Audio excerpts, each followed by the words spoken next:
Hey guys, happy Thursday. Welcome to our live. I'm gonna let some people hop on and I'm waiting for Sarah to join. We're doing a live today on strategies to overcome emotional and stress eating, the topic of the year. Hey Sadia. So everyone has a problem with this. This is a huge, huge problem. How to overcome emotional and Sarah's there. Just waiting for her to join and we will get started.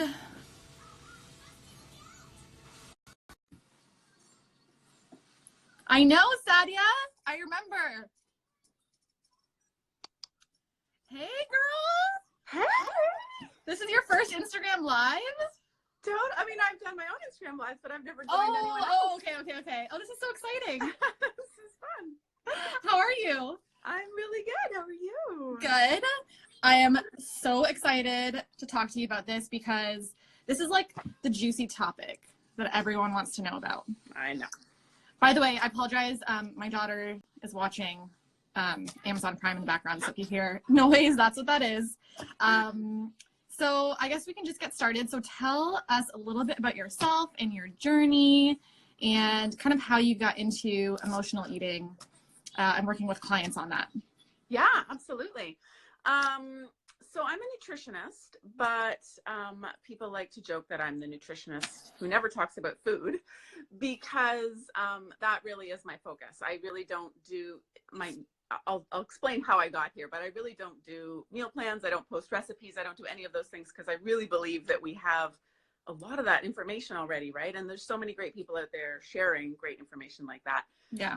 But I find like where a lot of people get stuck is in the doing it, right? In the actually staying consistent, actually staying on track. And the reason I do this now, because I used to do all the things that I thought nutritionists were supposed to do, right? I became a nutritionist. I thought, okay, great. I'll create meal plans. I'm going to make recipes. I'm going to post beautiful pictures on Pinterest and Instagram. And I did that for a long time. And I worked with clients and I helped them lose weight and all those things.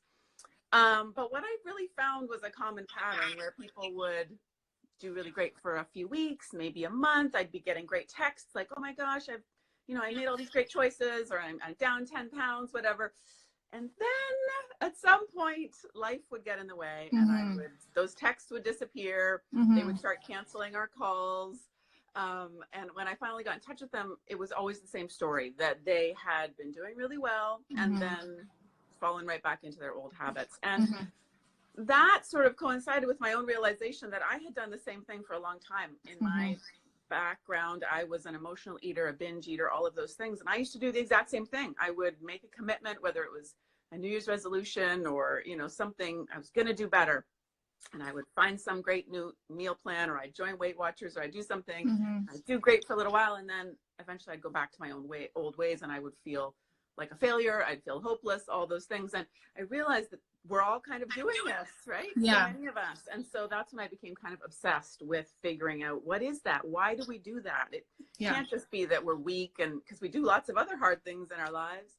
So that's when I became obsessed with kind of learning about both the neuroscience, how habits are formed in the brain, how neurochemicals like dopamine and serotonin work in relation to cravings, and also sort of bringing in some of the more kind of spiritual side around, feeling the feelings and believing that you're worth it, and knowing what your sort of why is in terms of making these choices and changes. So I married all that together, and now that's really what I do. And I love it so much because I really feel like this is so often the missing piece of the puzzle for people.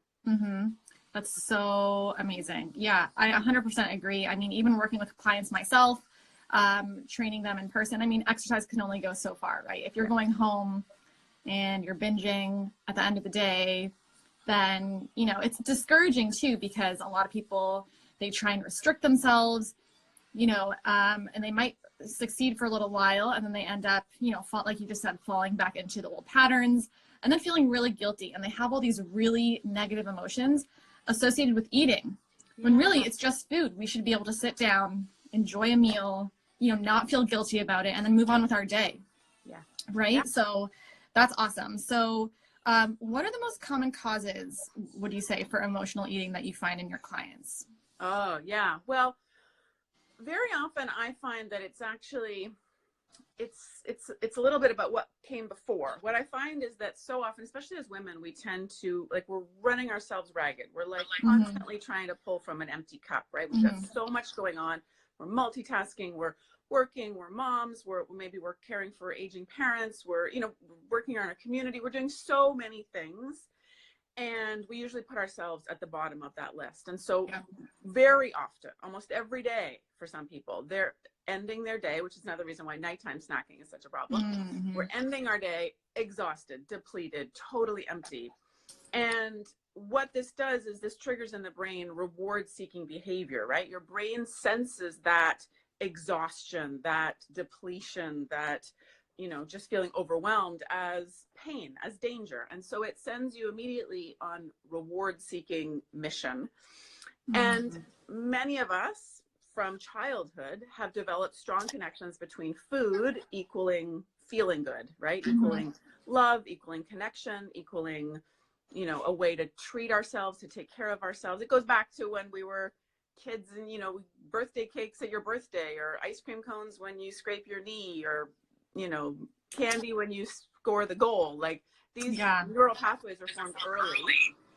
And we then carry those in our lives. We've made this strong connection, you know, food makes us feel better. So then when we end every day feeling exhausted and depleted and overwhelmed, we automatically go back to those old habits. We have those neural pathways that then have us calling for, okay, I just need something. And it's usually sugar and fat in some formation.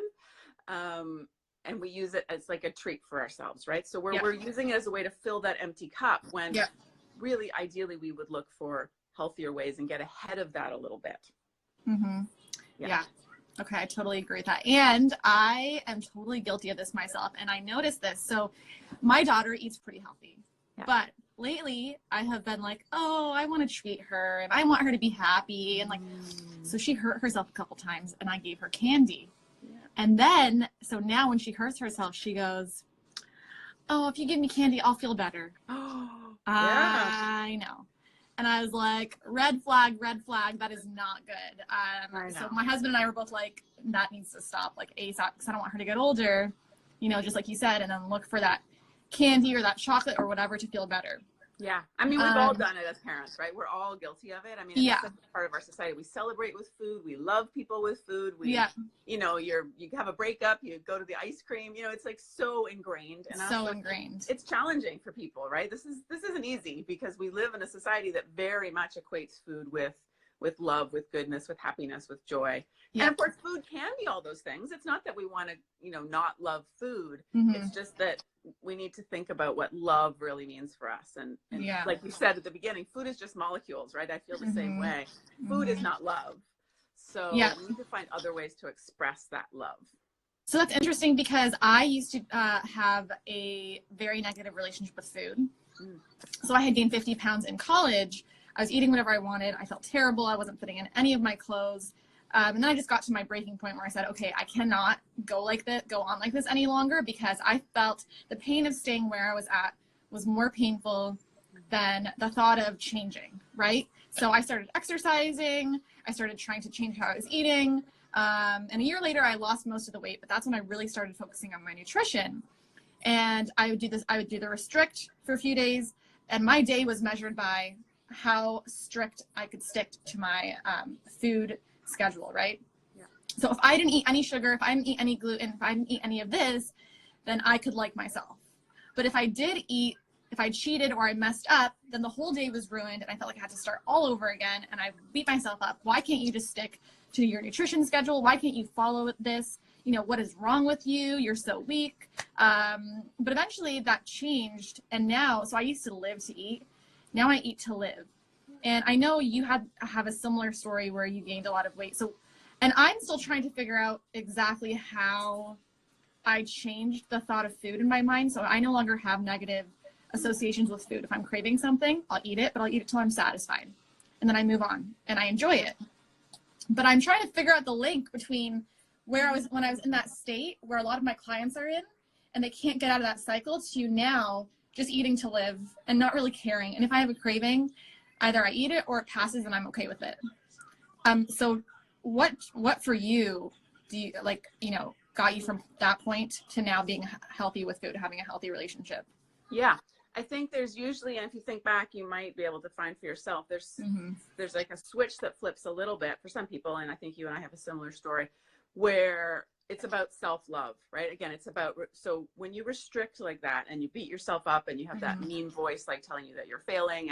And for some people, it's how much they can restrict. And for other people, it's that they just binge, you know, it can show up either way, but either of those is a way of punishing yourself, right? It's like a lack of truly loving yourself. And like you say, you come up with those messages that are like, if you only eat this many calories, then you're worthy of love, right? Or something like that. And if you don't, then you're a failure and you're pathetic and you're disgusting. That's the voice that we have going on in our heads, right? So at some point, you know, if you want to stop using food for love, you have to be willing to start using love for love, right? You have to be willing to open yourself up and accept love for yourself. You have to believe that you are worthy regardless of what the scale says or how your clothes fit or any of those things, right? And that's difficult for a lot of people, especially also because we live in a society that is very, very much associates those two things, right? We think better of people that look a certain way. It's just, unfortunately, that's what's the message that surrounds so many of us. So for me, and I'm guessing for you, and if you think back, you might be able to kind of figure out what that was.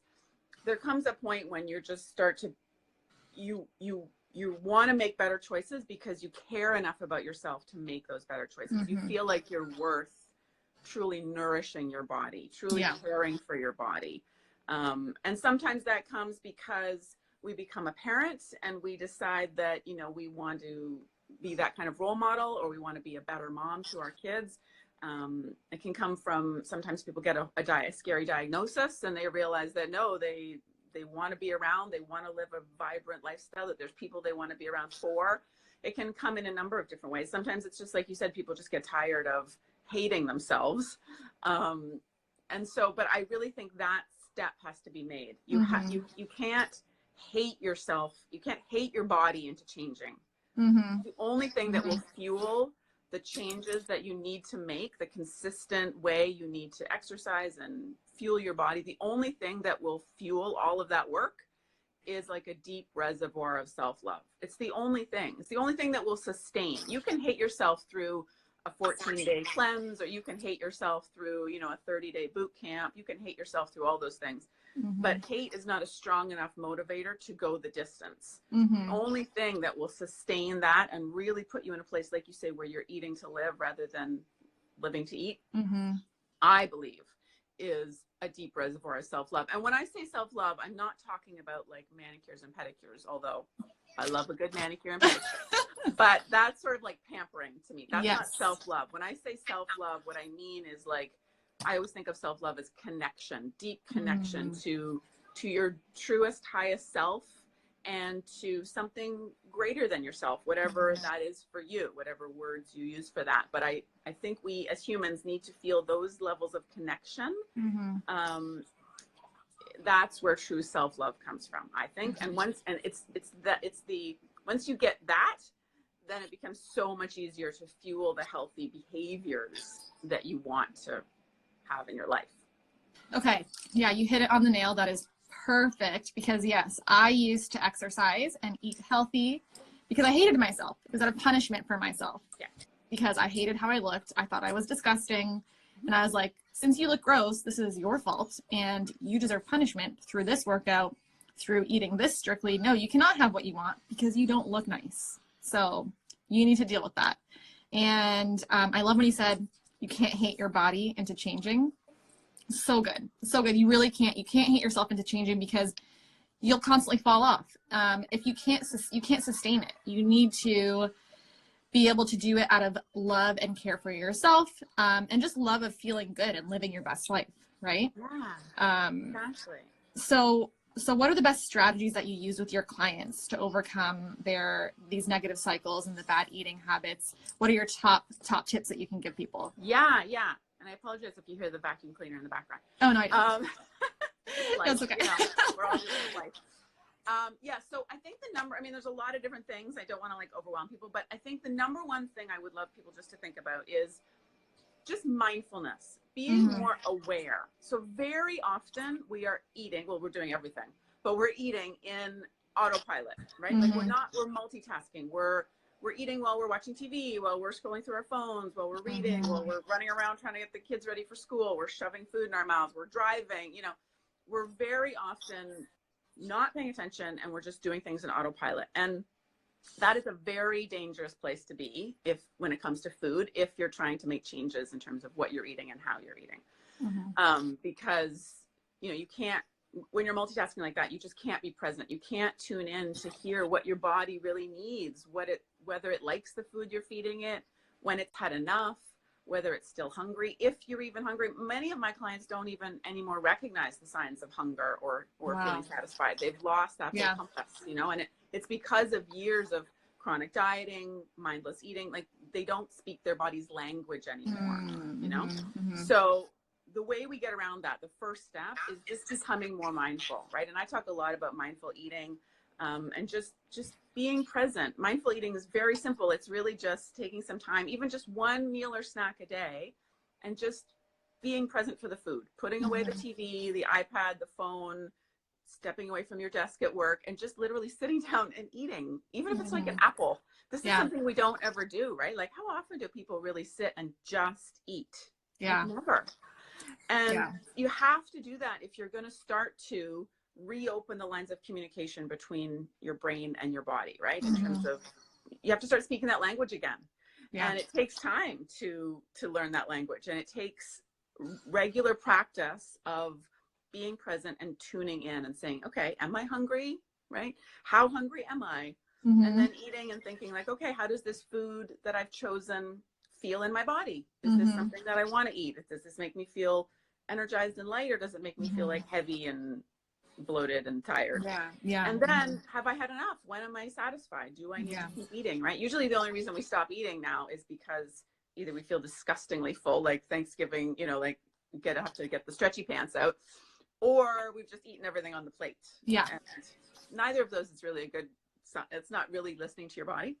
So mindful eating, just being present, again, even just for one meal or snack, this is how you start to reopen those lines of communication. And in terms of emotional eating, this is how you start to check in and think, okay, am I really hungry right now? And if not, why am I eating this? Again, I don't mean beating ourselves up like, oh, why am I doing this again? And I'm such a loser, and why can't I get my act together? It's not that. It's true curiosity. It's like, okay, interesting. You know, either I'm hungry, and so, you know, maybe I need to eat a nice, healthy, nourishing, balanced snack, or I'm not hungry, but, you know, it's nighttime and my favorite show is on, and this is when I hit the couch with the chips. So then it's just like getting curious, like, why am I doing this? Is it just a habit? Would it just feel awkward not to do it? A question I love is, how am I hoping this food will make me feel? Right? Often we're eating food because we're looking for a feeling. We want to feel nourished or loved, or like we're treating ourselves, or, you know, I deserve it. Like, we get into, you know, so I love that question of, how am I hoping this food will make me feel? I love that. Again, with no judgment. This isn't about beating yourself up or anything. This is really just about collecting data, about, again, learning to speak your body's language again, tuning inward, getting curious about what's really going on with you. Like, why are you choosing this food right now when you know it doesn't really serve your bigger goals? So that's fine, you know, but you're a smart, intelligent person who's done lots of other hard things in her life, and yet here you are again making this choice that you know isn't going to serve you. Just like, be curious about that. Like, what's going on with that? I think that, you know, journaling is like I often get my clients just to journal, even if it's just sort of free flow, just get stuff out on the page. It's a great way to process things in your brain. If you do that enough times, you'll start to see themes that might emerge, you know, about the feelings that you're looking to the food for. You know, feeling tired, feeling overwhelmed, feeling unfulfilled, feeling like something's missing. I don't know. But that's a great way. Just really being present, really tuning in, really getting curious. I love the mantra of, my clients always joke that I'm going to get t-shirts made that say, replace judgment with curiosity. Oh, I like that. Okay. We spend so much time judging ourselves, right? Like, oh, I'm such an idiot. Like, here I go. No, I've ruined the day. Like, I did so well all day, but now here I go again. I ate all this ice cream and now I've ruined everything. It's so much judgment. Doesn't really serve us at all, right? Doesn't help us move the needle at all. Like I said, you can't hate yourself into changing. Right. But curiosity will give you so much information. And if you do it consistently, if you make a practice of tuning inward as often as you can remember and getting curious, and you'll start to notice, you'll start to see patterns about why you use food and what you're hoping the food will do for you. And then you're in a position of power, because then you can find other healthier, more effective behaviors that might satisfy whatever it is that you need, that those potato chips or ice cream are never going to satisfy. Okay, that's amazing. So let's say I'm coming home from work, I have kids at home, my husband's at home, and, we have a healthy-ish dinner. Then I put the kids to bed, and I am just, all the cravings come on. I want ice cream, I want pizza, I want chips, I want chocolate, like you name it, I want it. I want to sit on the couch, do nothing, and eat junk food. Yeah. So in that situation, if I'm feeling exhausted, obviously that's caused by me feeling exhausted and tired. Okay, those are probably the main things that I'm feeling. What can I do instead of eating the foods that I know are going to make me feel terrible? What is something I can replace it with? Yeah. Well, first of all, I would say, again, I know it's not popular, but I would encourage you to get ahead of that. And because ending every day exhausted with an empty cup is always going to be an uphill battle in terms of making better choices. Just because, as I said at the beginning, now you've engaged that reward seeking part of your brain, which is a very difficult part of your brain to argue with, as we know, right? As any of us I used to be a nighttime binger too, right? It feels impossible to make a better choice. And that's because that limbic part of your brain that controls the reward seeking part of your brain is they call it the reptilian part of the brain. It's been around for millions of years. It's a battle that's hard to win. So ideally you get ahead of it, right? Ideally you're not ending every day exhausted, depleted, all of that stuff. But I know easier said than done. So when you get to that place, again, first of all, I would just encourage you to be mindful. So usually what we do, as you just described, because I used to be right there with you, you go immediately just into autopilot, right? You just shut off your brain, you sit in front of the TV or iPad or computer or whatever, scrolling through your phone. For me, it's YouTube. I am like a YouTube video. Yeah. Ugh, love YouTube. Yeah, right. So it's turning off your brain, going into autopilot, and then you're just eating. And you're not even really eating. The food is gone before you even notice that you had it, right? You're like, oh my God, the whole bag of chips is gone. So you're not even really present. I always think it's funny. People always tell me, but I love the food. I'm like, really? Because are you actually even noticing any of the food? we say we love these foods, and then we proceed to eat them while totally not paying attention. Yeah. So, sorry, let's just ignore my phone. No problem. So the best thing to do is just, again, try and wake up out of that autopilot. So even if you can just take a few minutes, I always encourage my clients to just, sorry, just turn that off. No problem. Do a little sort of delayed gratification exercise. So just decide that, okay, you're going to eat the potato chips, but how about if you can just eat them in 10 minutes and literally set the timer on your phone for 10 minutes. Okay. And so it's not that you're depriving yourself, because when you do that, again, you kind of freak out your brain. When you tell your brain it can't have the potato chips, then of course all you want is the potato chips. So instead, fine, you're going to have the potato chips, but you're going to have them 10 minutes from now. And what this does is it actually takes advantage of an interesting psychological phenomenon of our brain called delay discounting, which means that the further away a reward is, whether in space, physically, or in time, the less interesting it becomes for your brain. So we love things that are, we love things that are close. This is the reason why they put all the donuts in front of you at the coffee shop. It's the reason why they put pictures on the menu, the restaurant, right? The closer it is, the more irresistible it is. And I do that with shopping too. So if I see something that I really like and I'm like, oh my God, I need to have this. So okay, I'm not an emotional eater, but I'm an emotional shopper, you guys. So if I see something like my husband and I went to the store the other day, I was like, I tried on this jacket. I don't even need a jacket. It was so cute. It had leopard print. I was like, I need this jacket. This jacket is me. It defines me. I need it.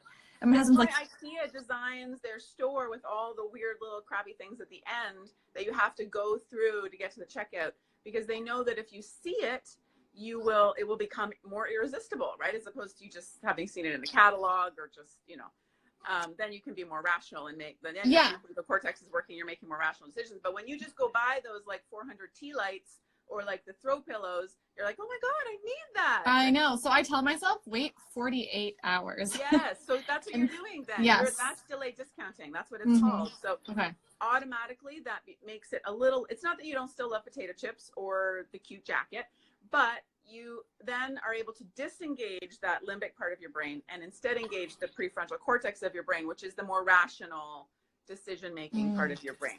Okay. So the delayed gratification exercise works the same way. You just literally set your alarm, set your timer for 10 minutes, go do something else for those 10 minutes. I love to encourage, some people want to just go like clean out their closet or go for a walk, and that's fine. But I love to use that time to be even more like involved in this exercise and like do some journaling, like crack open your journal, knowing that you can still have this, you don't have to freak out because you can still have your treat in 10 minutes.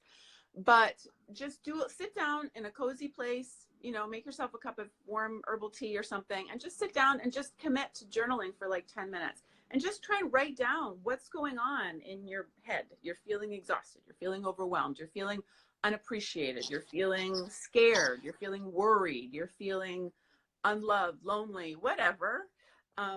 Get it all out. Just write it all out. It might make no sense to you whatsoever, but just like stream of consciousness, get it out. And sometimes even then you'll start to then become more aware of the connection. Like, okay, wait, clearly I'm just using the ice cream or the potato chips or whatever because I'm feeling unappreciated today. And so, you know, again, there's a couple things that you can do when that timer goes off. You can still go have the potato chips, but you will have also done some important work in terms of getting curious and getting a little clearer on what your relationship with food is and how you're using that food. And that might help you next time, you know?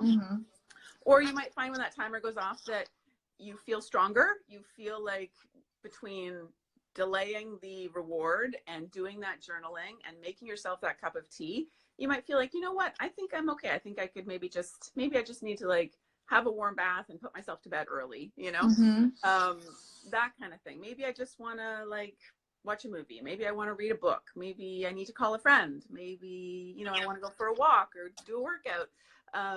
You know, sometimes just giving ourselves that distance, again, by literally giving ourselves 10 minutes of distance from the food, and also doing that work of journaling, of getting curious, of tuning inward and asking those questions.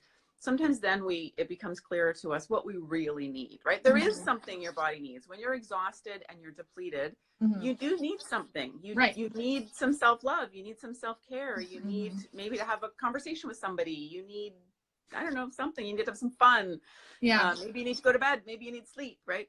So you need something. That's what's triggering all that desire. But it's very unlikely that potato chips are the answer. I think I realized that with myself, that, you know, I feel exhausted, depleted, you know, lonely, whatever it was, and I would binge eat, you know, and it happened over and over again. And I think I just got to the point where I realized, not only is this making me feel like this is not helping me, it is not solving the emotion that I like, my problem.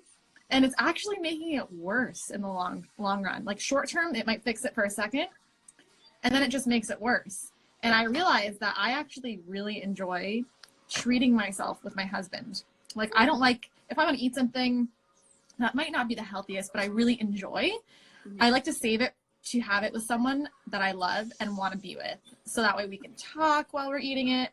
And also for you guys listening, a thing that I like to do also is at nighttime when my husband gets home, we put the phones away. We put them in the kitchen drawer. What does my husband call it? It has like everything in it. You know that one drawer in your kitchen that just has everything? Yeah, right. Yeah. We put our phones in there, and then we sit down and we all eat dinner together, and we just talk. And we talk about our day. We talk to the girls. And it's just so nice. And I never used to do that with my family before we got married because we were all busy. We were eating at different times. So, but my husband that was how his family was raised, that they would all eat together. And it's so nice and so relaxing. And even now, like, I love eating breakfast with my family, you know, lunch, obviously, I eat with my girls, but it's just so much nicer to have that connection when you're eating, and you get full quicker. You realize that, you know, when you're talking and you're not just shoving food in your mouth, it takes longer to get full, or quicker to get full. And it's just, and I feel like that's what food is about too, right? You're supposed to eat with others and share and have that connection. And it's really nice. So, okay, so we talked about if you're having a craving at night, you're feeling tired and depleted, put the timer on for 10 minutes, wait, maybe journal, figure out what's really going on. Like, what are you really looking for? Are you tired? Are you lonely? Are you looking for connection? Are you upset? Are you sad? And then maybe just accept that it's okay to feel that way, right? Like, it's okay to have those feelings. It's okay to want that. but is this food that you're craving really going to solve the problem that you're facing in this moment? Yeah. Probably not. Probably not. Exactly. Right? And I'm so glad you said that, because that's the thing. Like, we use food a lot to try to avoid uncomfortable feelings or numb them, right? Because we don't want to have them. Of course, they're uncomfortable. But the unfortunate thing is that feelings need to be felt. They need to be processed through. And the more we just try and shove them down and shove them away with potato chips, the more they're just gonna, like, what is that? Like, what you resist persists. Yeah. And that's so true with feelings. Like, you have to allow your feelings. You have to feel them. You have to process them. It's kind of like, I always think of feeling, again, as a parent, I think of feelings as like a small child, right? Like, if your child was like saying like, mom, mom, mom, like wanting your attention, you wouldn't just kind of like, I hope you wouldn't just like shove potato chips at them and be like, go potato chips, oh my God. Like, yeah, like you would be like, oh sweetie, like, what is it, right? And you'd kind of pick them up and give them a hug and like, tell me about it, and tell me, like, how are you feeling? And that's what a feeling is. It's like a little kid like tugging on your skirt, like, mom, mom, like, they just need your attention. That's really all a feeling is. Yeah. And you have to deal with your feelings. You have to feel them. You guys have to feel your feelings. Yeah. It's okay. It's okay. It's okay. It's okay. Yeah, it's going to be okay. They're just feelings. Yes.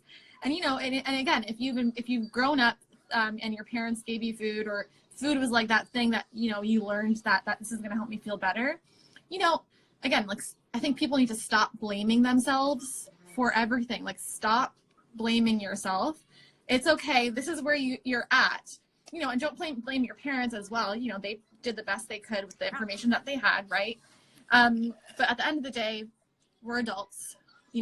We can make our own decisions. We can choose to change the direction of our life, and to make our own choices. And we have to try and work with, our brain, and try and create a lifestyle and create our environment for success, right? So I had a question, and now it's totally lost in my mind. Do you guys have any questions that you want to ask while you're on here? Someone said, what if I'm not eating much but still with this too much weight? If you're not eating much but still way too much. I don't know, that could be so many things. It just depends on what exactly you're eating. Even if you're not eating much, it depends on what you're eating. And then she said, I'm too lazy to exercise. That could also be causing it if you need to exercise, if you're not moving a lot. Okay, so, yes, I remember what I was going to say. So, good food versus bad food. A lot of people label certain foods as good, certain foods as bad, especially with like the whole keto, paleo, gluten-free diet movements. So obviously there are foods that are healthier than others. I think everyone knows that broccoli is healthier than a donut. But what is your take on that? So let's say like this girl is saying that this woman's saying that she doesn't eat a lot. But let's say everything you're eating, even if you don't eat a lot of food, you feel guilty about everything you're eating. Obviously that's probably going to have an effect on weight loss, right? And how do you deal with good food versus bad food? How do you get rid of that mentality? Yeah, hate the good food, bad food. I agree with you. Food is just molecule. There is no good food and bad food, right? It doesn't exist. In fact, you just said broccoli versus a donut. For some people, broccoli is a very bad food. Like some people have a broccoli allergy, or they can't do cruciferous vegetables. Yep. Broccoli is not necessarily good. Kale is not necessarily good. Right. I agree with you that, like, I think we can all agree that things like processed sugar and stuff are serving no one. Right. But I really, really hate the label, because the very next step then is to label yourself good or bad, right? So if I eat good foods, I'm good. And if I eat bad foods, I'm bad. And I hear this all the time. Like, I was so good all week and then I was bad on the weekend, or I was so good all day and then I was bad at night.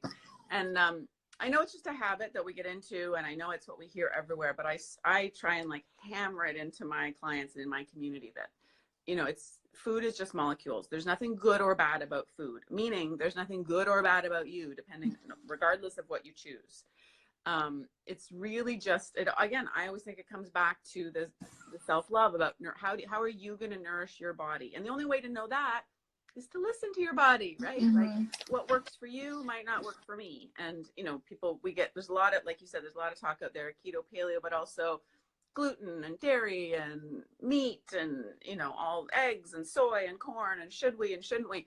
And I get these questions all the time. And the truth is, only your body can answer that better than me, better than, you know, probably even your doctor, better than most people. Your body knows 100% what works for it.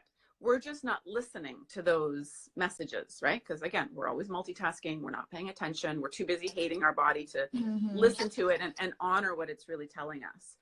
And so instead of thinking about good and bad food, and instead of labeling yourself as good or bad, depending on what you ate, start to change your focus into how can I really nourish my body? What does my body need? Whether it's physically, emotionally, spiritually, like what does my body really need?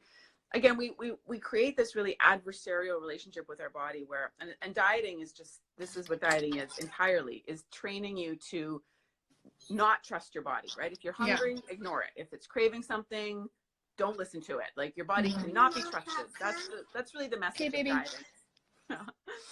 And so for many people who have been dieting for decades, they've gotten really, really good at that, right? They've been practicing ignoring their bodies for decades. And so now they're excellent at it. They just do it automatically. So to now change gears and start to get to a place where you actually listen to your body, where you actually trust it, which is terrifying for most people. Oh, yeah. Terrifying. Because they believe, at some level, they believe that if they trust their body and give it what it wants, they're going to go crazy and binge on everything. And again, that's because often we're confused, because we don't speak our body's language anymore. We're confusing what our brains want versus what our body wants. And the only way to get better at that is just practice. It's just to really make a commitment to tuning in every day, to getting curious, to noticing what foods feel good and what don't. But that would be my thought on good and bad food, is just instead change your focus to like, what's good for me? What works for my body? And don't listen to what your sister-in-law does or what, you know, Dr. Oz tells you, because they're not you. Yeah. Someone's asking, besides journaling, what are other things we can do instead of emotional eating when we are tired, fatigued after a full day of working, mothering, caring for others and their needs? So what other things besides journaling can they do to help with emotional eating? Yeah, well, one thing you can do in terms of like a brain science kind of hack is, I mean, ideally you want to feel the feelings and do all those things, but also, you know, when you're feeling like that, your brain is just feeling run down. And so you're in that reward seeking behavior, right? So ideally what you want to do is try to boost serotonin in your brain. And serotonin is the neurotransmitter that really does make you feel calm, peaceful, happy. It's unlike dopamine, which I won't get into how dopamine works, but dopamine is very much associated with cravings. Serotonin is the neurotransmitter that makes you feel really wonderful and happy and calm and peaceful. And so the more you can get serotonin going in your brain, the better you're going to be feeling and the less tempted to eat. So the things that release serotonin in your brain are different for everybody. Okay. But if you think about them, you probably know them for yourself. They're things like connecting with people that we love, laughing at a great movie. For some people, it's things like yoga or dance. Some people love creative endeavors, so like painting or playing the guitar or knitting, right?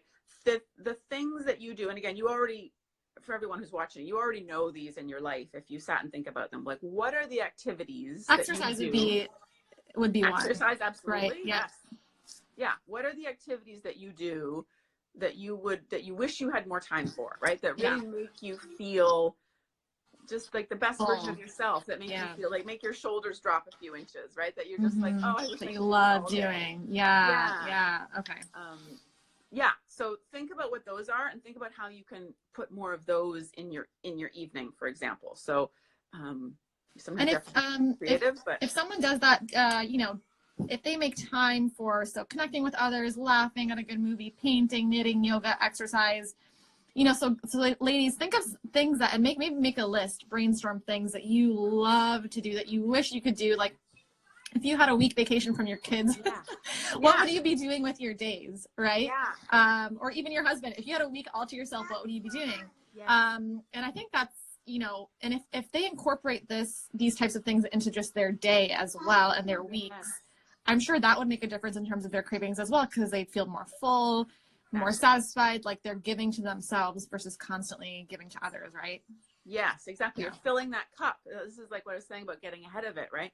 The more you can build in those, I really encourage my clients, like at the beginning of the week, just like you would sit down and like plan out your meals for the week, hopefully, and maybe plan out your exercise for the week. Also plan out your self-care, plan out when you're going to do these kinds of things. Maybe you can't do them every day, but maybe 3 times a week or something, you can work in, you know, whether it's going out for coffee with a girlfriend, or getting to a yoga class, or going to a painting class, or, you know, whatever it is for you. Again, but plan that in your calendar. Like, okay, Tuesday night, I'm going to take an hour and go play the piano, and, you know, or I'm going to work on my painting, or I'm going to write my book, or read poetry, or have a bubble bath, or whatever it is for you. Again, people already know. People know, you just need to brainstorm, sit down and think, like you say, what would you do if you had a whole day to yourself? And if you guys don't know what, like if you're brainstorming, you're like, oh my God, I'm so boring. I have nothing that I don't know what I would do except for watch Netflix. I mean, my recommendation, and I don't know if you would agree with this, is just try as many new things as you can. So for example, there's a Krav Maga studio near me, and they're doing women's only classes. And I was like, man, that looks so fun. Like, I would love to do something like that.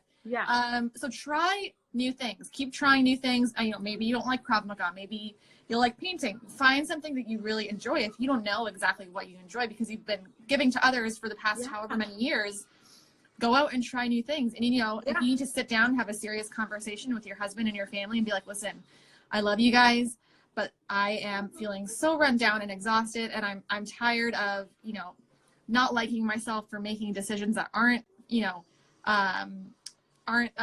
in line with where I really want to go, and I want to try out new things.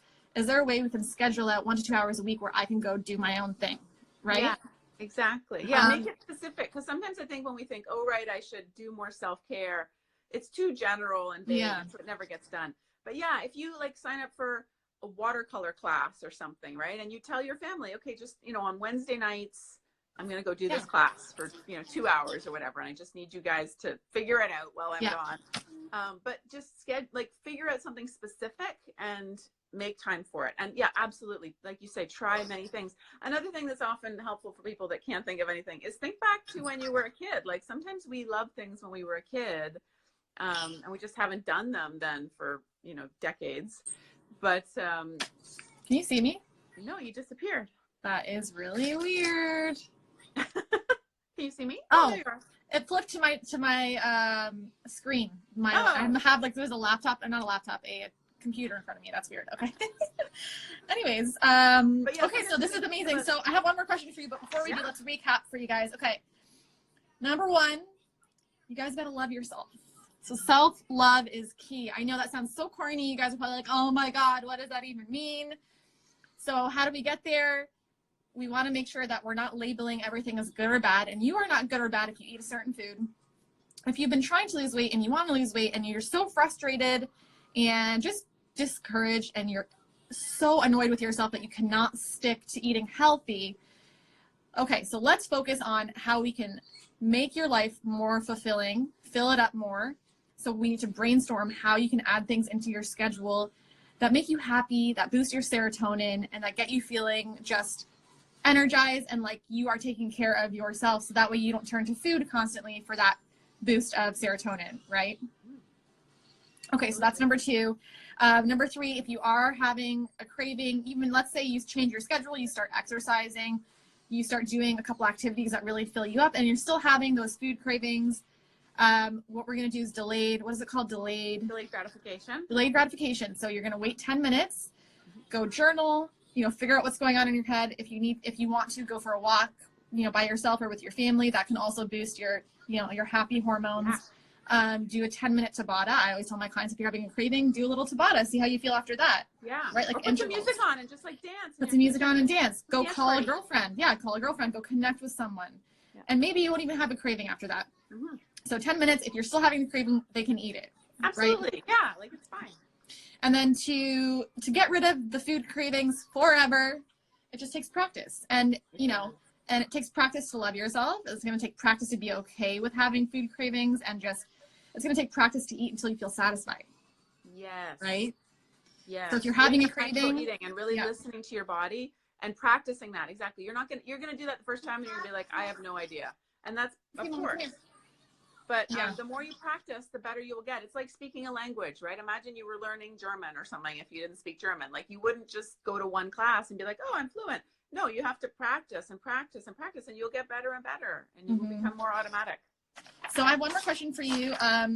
What are your thoughts on elimination diets? So you were saying that, you know, listening to your body, learning to speak its own language, and that certain foods might be good for one person, not good for the others. So what are your thoughts on elimination diet, you know, to figure out what foods are bothering you, what foods are not, and what foods make you feel good? Yeah, I think it's a good idea. If you feel like there might be some physical issues associated with what you're eating, whether that's, you know, digestive issues or emotional issues or energy issues. I think elimination diet's a good idea. Like, I have a lot of clients that say that, for example, gluten, they're like, oh no, I'm fine with gluten. And I just always suggest, like, take it out for 3 weeks and just see. Yeah. And you might be totally fine with gluten. Some people are. But just see. Sometimes people take it out and they don't realize, like, oh my gosh, like, I have all this energy and I'm not eating anymore, right? And they didn't realize that was the connection. Or with dairy, or, you know, any of those things. You know, the most troublesome ones are usually gluten, dairy, eggs, soy, that kind of thing. So yeah, absolutely. I think it's great to always experiment and give it a try. And if you don't notice no difference, then put it back in. Yep, totally. And also, elimination diets are, I mean, I love them, you guys, because even though they're hard in the short term, you're going to find out your personalized diet, right? Yeah. You're going to really find out the foods that make you feel energetic and happy, and the foods that make you feel really terrible, bloated, whatever. And it's even more accurate than a food sensitivity test. So, you know, sometimes if you have a food sensitivity test, things might not show up on there, or things might show up on there and you're like, I feel terrible when I eat eggs, but it didn't show up on my test, right? So, you know, that's your body knows best. And if you guys need help with that, you can just Google. There's a food called the Elimination Diet by Tom Maltaire. It's amazing. It gives you all the direction on how to do the elimination diet. You slowly reintroduce food back in, and you can figure out what's bothering you, what's not bothering you. And I will say that if you're eating foods that you're sensitive to, which most people are, it's going to prevent you from losing weight as well.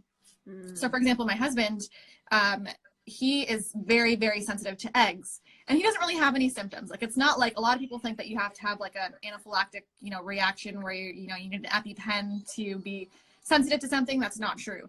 So my husband loves eggs. He would eat them every morning for breakfast. And he would still eat them even after he had his food sensitivity test. But once he cut them out completely, he lost weight around his midsection that he had been having trouble for years losing without changing anything else.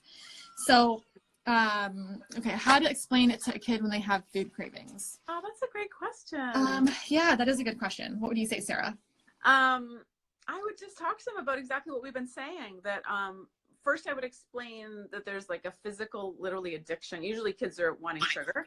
And so, you know, we do literally become physically addicted to sugar. And so you can explain that, even if you don't have to be a doctor or a biologist, but you can explain that, you know, our bodies really start to crave sugar because we're like addicted to it, even though it's not good for us. And then I think you have to teach kids, just like we were saying, to like feel the feelings. And FYI, that's a great skill to have in all areas of your life, not just around food, right? Like, think of all the things we do, whether it's shopping or social media or drugs and alcohol, you know, scary things that we do to avoid uncomfortable feelings. And teaching kids at a young age to be with their feelings, to express their feelings. You know, there's a lot of great books out there about helping kids talk about their feelings in ways that, you know, work for them. But that is like a life skill. That's not just a food skill. If you raise a kid that can express their feelings, process their feelings, be with their feelings, you're going to have a strong, resilient child that you're raising. So I think it's a great opportunity to talk about feelings and how sometimes we just feel uncomfortable. Yeah, and also I'll add to that when I was younger, I had trouble expressing myself. Dimple? Oh my gosh, I know Dimple. Oh, do you know Dimple? Oh, yeah, hey Dimple. When I was a kid, I had trouble expressing myself, and my mom started getting me journals. So I would sit down, she would get me to start journaling. And I've been journaling my whole life because of that. And it really helped me articulate what I was feeling. So I was very perfectionist type A. You know, I had to write with a pen, couldn't write with a pencil. And if I couldn't erase the pen, I got extremely upset, but I had to write with a pen. I swear I'm normal, you guys. So yeah, you can try getting them to journal too. Any book recommendations? I I'm sure there's like a ton if you Google, but do you have any specific ones, Sarah? Oh, thank you. Like for about talking to kids, or yeah, about emotional eating? To help kids with food cravings and emotional eating. I'm afraid I don't. My kids are teenagers now, so I haven't had those conversations in a long time. But I know I've heard people talk about now, there's a lot of books about mindfulness for kids. I mean, I've heard of a book called Trauma Proofing Your Kids. It's called something like that. So I don't know. There's like kids books that you can read with your kids about. Yes, you could do that too. Yeah, I'll try to look into some too. Maybe I'll post it on our next on stories, but we'll look into that. I was at a retreat just this last week, and they shared a kid's book that it wasn't about feelings, but similar. It was called Alpha Breath, like alphabet, but alpha breath. And they took each letter of the alphabet, and they had each letter was like a different breathing exercise that kids could do. So there was like love that. Yeah, there's like B for like dolphin breath, and B for butterfly breath, and it gave these little instructions about these different ways of breathing. And as we know, like the breath is so connected to our feelings and all kinds of stuff. So again, not about feelings specifically, but I just thought it was a really great and fun book because you could read it to your kids. It was beautifully illustrated. You could practice all these breathing techniques. And that helps helps all of us so much when we breathe. You know, you can get into your body, you can be present. So that's a great stuff. Yeah. So that was called Alpha Breath. Okay, Alpha Breath. That's a good one. Definitely look into that. One more last question, I promise, and then we're going to get off here, or else Instagram is going to kick us off because we're almost at the hour mark. Are there? Okay, so what do you think about L-glutamine for sugar cravings, or any amino acids for sugar cravings? Do you have an opinion on that? I don't think. I mean, yes, there's like. Yes, L-glutamine. I mean, there are studies that show that it helps with sugar cravings. I've tried it myself back when I was like a sugar addict, but like personally, there's no match for the reward center of your brain. Like you can take, in my experience, you can take all the L-glutamine you want. It's not going to it's not going to address the underlying. Yeah, I don't think it's address the underlying. If you're eating emotionally and you're using food for something other than what it's meant for, I don't know if that's going to be super helpful. But again, you know, different things work for different people. So I don't use it. It was just a question that I had. Okay, so those are all the questions I have. One more question from someone here. Any good podcasts you guys recommend? I'm not sure what type of podcast you're looking for, but I mean, Sarah, do you have any good ones that you recommend? You know who's great is Brooke Castillo. She runs the Life Coach School podcast. She often talks about overeating, overdrinking, that kind of thing, as well as a host of other life coaching things. But she has great tools, very practical tools that I love, that I often use with my clients. So you can check out that. It's the Life Coach School School podcast. Okay, the Life Coach School podcast. And if you're just looking for daily motivation, it's called The Quote of the Day Show with Sean Croxton. Amazing. They're like 5 to 10 minutes long, maybe max 15. You just listen to it in the morning. It gets you going. So good. So good. It's more like mindset stuff. Yes, really good. Okay. Thank you so much, Sarah. It was so fun. I hope you guys got some useful tips from Sarah. She's like, I feel like we could talk for hours more because you're a wealth of knowledge. But yeah, if you guys have any questions, or where can we find you, Sarah? Where can people find you or work with you? You can go to my website at sarabest.com. No H on Sarah. That's probably the best way, or you can follow me here on Instagram. Okay, perfect. Okay, well, you guys have an amazing day. You have a good day, Sarah. Thank you so much for your time. And then, yeah, we'll see you guys on Instagram. Awesome. Okay, bye, guys. Have a good day. See ya. Bye. Thanks, Sarah.